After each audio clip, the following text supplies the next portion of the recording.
हमारे यहाँ एक कहावत है, अपनी चादर देख के ही हमें पैर फैलाने चाहिए। मतलब हमें अपनी क्षमता और सामर्थ्य के अनुसार ही काम करना चाहिए।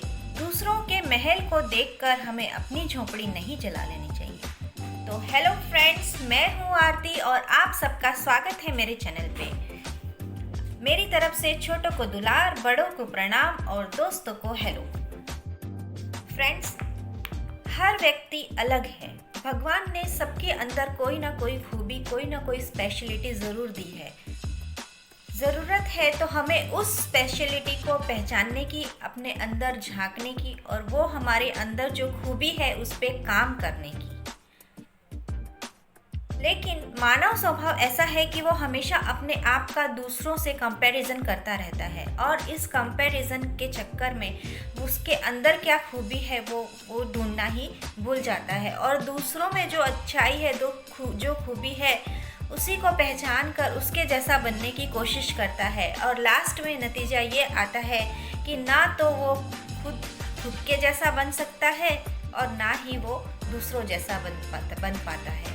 मतलब ना वो घर का रहता है और ना ही घाट का रहता है। स्कूल कॉलेज में तो अक्सर ऐसा होता रहता है, ये तुलना होती रहती है, ऐसा कंपैरिजन होता रहता है। हम दूसरों जैसा परफेक्ट नहीं कर सकते, नहीं कर पाएंगे।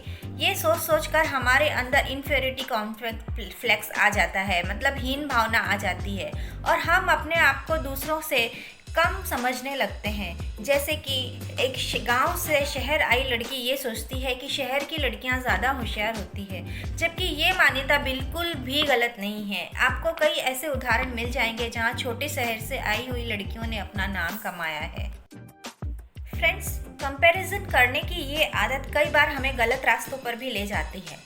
हमने कई बार ऐसे उदाहरण युवा पीढ़ी में देखे हैं जहां युवा पीढ़ी एक दूसरे से अपने आप को कंपैरिजन करती है, तुलना करती है और फिर वही चीज़ पाने की लालसा में वो गलत रास्ते पर चल पड़ती है। जैसे कि किसी एक टीनेजर का कोई एक फ्रेंड बहुत ही छूट से पैसे खर्च करता है, मौज शौक करता है, तो दूसरे फ्रेंड को भी इच्छा होती है कि वो भी ऐसा करे और अपने मौज शौक पूरा करने के लिए युवा पीढ़ी गलत रास्ते को अपना लेती है और फिर उसके दुष्परिणाम भी उनको देखने को मिलते हैं।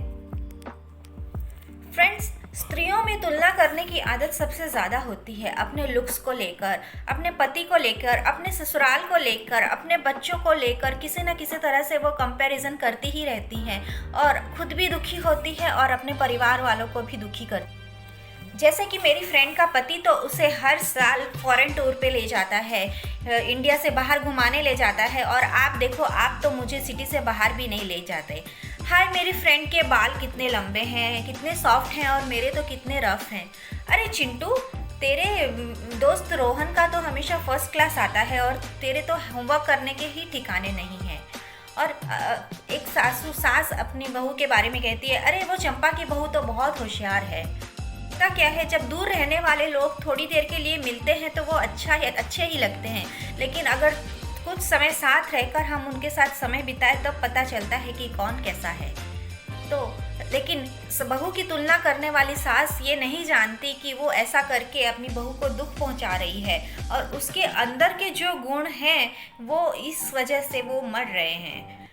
और इसी तरह से स्त्रियां भी अपने पति की, अपने बच्चों की तुलना करती रहती हैं। इस तरह से तो उनके मन में अपने उस स्त्री के प्रति या जो कंपैरिजन कर रहा है उस सास के प्रति नफरत की भावना पैदा होती है और नेगेटिव परिणाम ही आते हैं, पॉजिटिव नहीं।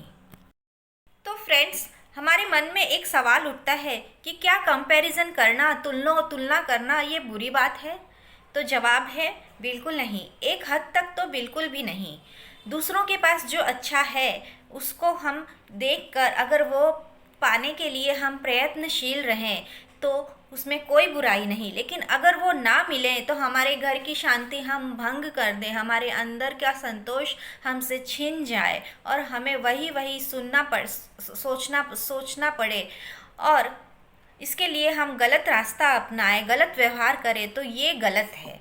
करके हमारे अंदर की शांति हमसे नहीं छीन जानी चाहिए, क्योंकि भले ही दूसरों के पास महल है, लेकिन उस महल को देखकर हम अपनी झोपड़ी तो नहीं जला सकते, क्योंकि हमारी झोपड़ी भी सामने वाले के महल के बराबर ही है हमारे लिए। फ्रेंड्स, अगर आपको ये मेरा वीडियो पसंद आया हो तो प्लीज़ लाइक कीजिए, औरों को भी यूज़फुल हो इसके लिए शेयर कीजिए, और अगर अभी तक आपने मेरा ये चैनल सब्सक्राइब नहीं किया है तो आगे ही भी ऐसे ही वीडियोस पाने के लिए मेरे चैनल को सब्सक्राइब कीजिए, कमेंट कीजिए। Thank you, thanks for watching.